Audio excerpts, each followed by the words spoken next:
After a tumultuous week, Le Golf National lies quiet and the massive stands around the course are being dismantled. The Ryder Cup brought a host of former players here, and among them was Sam Torrance.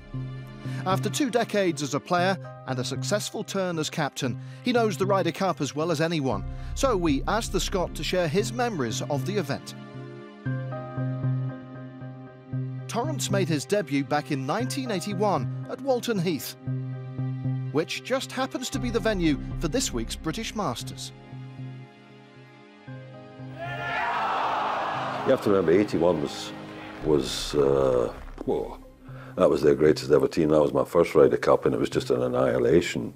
You know, to come from that to getting within a point was a huge jump. But we just brought in Europe. We brought in Europe in '79. 81 was the first time with the Europeans in the team. So it took a little time for that to blend in, the team to gel.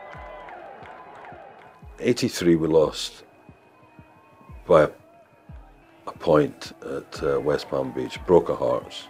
Broke our hearts. We all swore that Sunday night, we will be coming back. We will come back. We will beat them in 85. We will beat them in 85. Sam with the sand iron. Europe were at home 2 years later at a new venue that would become part of Ryder Cup folklore, the Belfry. Gets a nice little bounce forward. One of the moments I'll never forget was Saturday night in the team room. Tony Jacklin, the captain, fantastic captain. And they're talking singles order. And the captain would always ask each player. Sometimes he might do it on his own, so it's not embarrassing for a player to say, no, I really don't want to go out first or last or whatever. So you get given the opportunity of, just does anyone have any preferences when they want to play, when they don't want to play? And little Manuel Pinheiro, he was just retired, funnily enough, from the seniors tour, stood up. He's only 5'8", skinny little thing. Stood up, I want Watkins. I want Watkins. Now, Lanny Watkins was as tough as it gets. He's a fiery little Texan who can really play the game, and he was feared in the Ryder Cup, 100% feared. But he was a very quick player, and we kind of knew they'd put him out first. So we all looked at each other, just give him bloody Watkins, definitely put him out first, go on. And Tony put him out first. They dragged him out that night. He's got Watkins, first out. And he went out and beat him 3-1.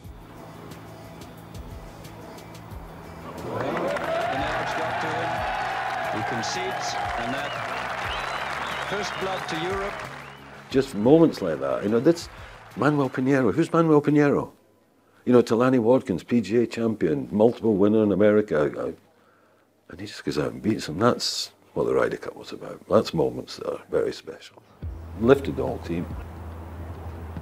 Sam Torrance, this little putt for a birdie 4, which would win the hole, square the match. He's got it, he's got it. In 17, I had probably an 8-9 foot putt to get from 1 down to all square to give me the opportunity to win the last and win the Ryder Cup for Europe. That was the hardest putt I ever had. Everything was shaking, and I knocked it straight in. Clark, now Torrance, second. Over the water, the 18th. Slowly back and through.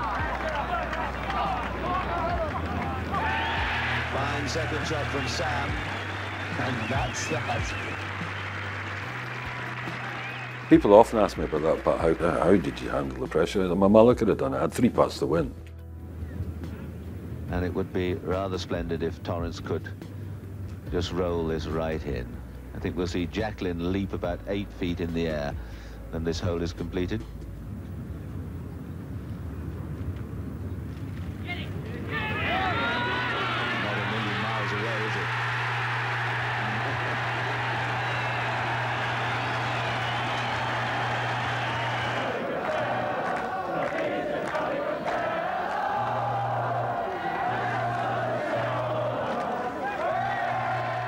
First time we'd beaten them in America, 87, Muirfield Village. To beat them in America on a course that Jack built, the greatest golfer that ever lived, and he's captain, that was very, very special. And the golf that was played that week, and the partnerships, it was the first time with Seve and Ollie, Lyle and Langer, Woosnam and Faldo, and they played the golf. You'd never seen the likes of.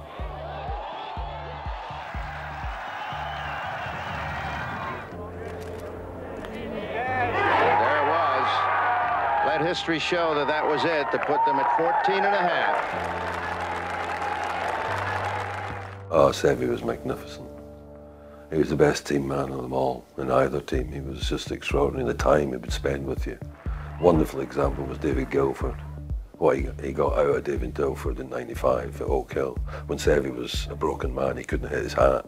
He got Guilford to play like a king. Magnificent. He was great in the team.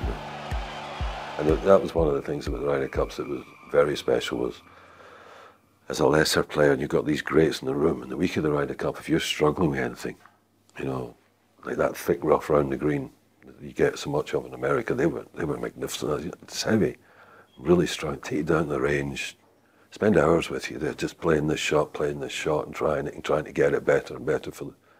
In the following week, it'd be the French Open or something like that. Seve be warm. Seve, not quite got. Hey, son, I see you in 2 years. After 8 playing appearances, Torrance took his turn as European captain in 2002 as he welcomed a star-studded American team back to the Belfry. A tight contest was decided by Sam's decision to front-load the singles with his strongest players, the likes of Garcia, Langer, Westwood and Montgomery. Europe gained precious momentum, and once again it was a lesser-known player, Ireland's Paul McGinley, who faced a putt to win the Cup for Europe.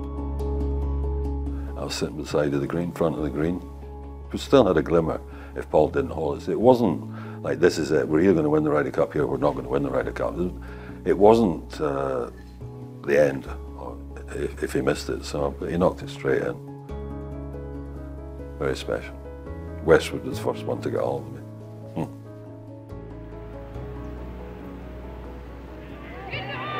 It's hold it. Europe have won back the Ryder Cup.